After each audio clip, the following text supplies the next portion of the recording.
Get ready, Scoopster fam. We're diving headfirst into a whirlwind of news that's shaking things up. First, Bangladesh is facing serious hurdles with foreign funding for climate action, leaving their ambitious carbon reduction goals in jeopardy. Then, journalists are demanding a major overhaul of media regulations and fair pay. We're also celebrating the launch of International Standard University's first Master of Public Health program, a huge step for healthcare education. And in the world of sports, football is getting a high-tech makeover with the rise of set-piece specialists. Stick around, you don't want to miss this. Subscribe and hit that bell.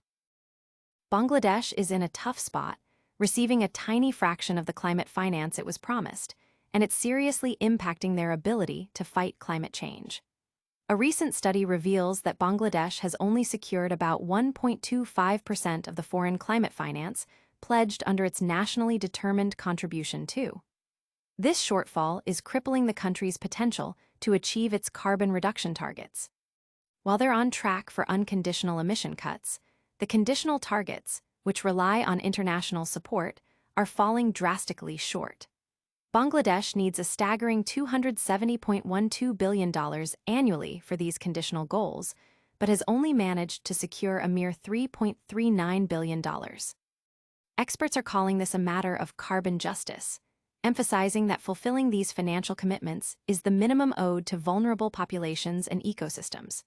The report highlights issues like weak coordination, financing gaps, and inadequate planning as major roadblocks. Energy experts warn that without urgent and reliable international support, Bangladesh's climate ambitions, crucial for aligning with the Paris Agreement's 1.5°C goal, will falter. Don't go anywhere, there's even more critical news ahead. Up next, we're diving into the urgent demands from journalists seeking fair treatment and reform. Journalists are making a powerful stand, demanding a comprehensive review of the Media Reform Commission's recommendations and pushing for a strict no-wage board, no-media policy. Their core demand includes a minimum monthly salary of TK 35,000 for all journalists across print, electronic, and online platforms, aiming to drastically improve the current, often dire, working conditions. At a recent roundtable discussion, Chief Advisor's Press Secretary Shafiqul Alam voiced strong support for the no-wage board, no media initiative, and stressed the importance of professionalizing journalism through certification and minimum pay standards. He also suggested holding media owners accountable for journalist insecurity and proposed that media houses deposit substantial security funds with the government to ensure salaries during crises.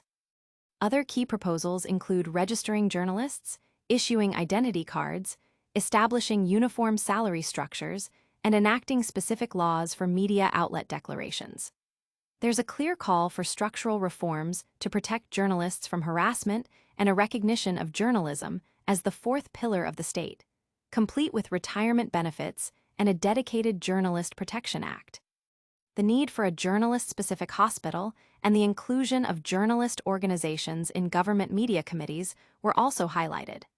Concerns were raised about the transparency of the Media Reform Commission's report, with a full review being strongly urged. The sentiment is clear. It's time for significant change to ensure fair treatment and professional standards in the media industry. But that's not all the good news we have today. Next up, a major advancement in public health education is making waves. International Standard University is making history by inaugurating the very first batch of its Master of Public Health, MPH, program. This significant event, held at the university's Mohakali campus, marks a crucial step in ISU's dedication to boosting higher education and public health leadership within Bangladesh. The university's vice-chancellor, Professor Abdulawal Khan, emphasized the vital role of public health education in strengthening the nation's healthcare system, stating that this program will produce skilled professionals and researchers capable of contributing to health initiatives both nationally and globally. The inaugural cohort expressed their excitement and commitment to enhancing healthcare services in Bangladesh, noting that the MPH program will equip them with cutting-edge knowledge, research capabilities, and practical skills for a transformative impact on the country's health sector. The ceremony, presided over by Dr. Famida bint Mesbah, head of the Public Health Department, was attended by various distinguished guests, including ISU's treasurer, deans of different faculties, and prominent public health specialists. This initiative promises to cultivate a new generation of public health leaders ready to tackle pressing health challenges.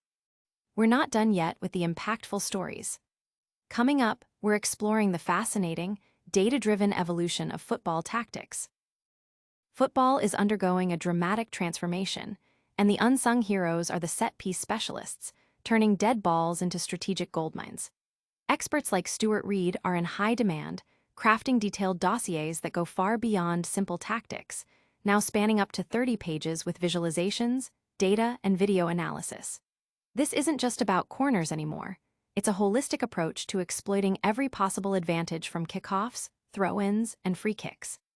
Premier League clubs are increasingly employing dedicated set-piece coaches, some even gaining celebrity status, like Arsenal's Nicolas Jover.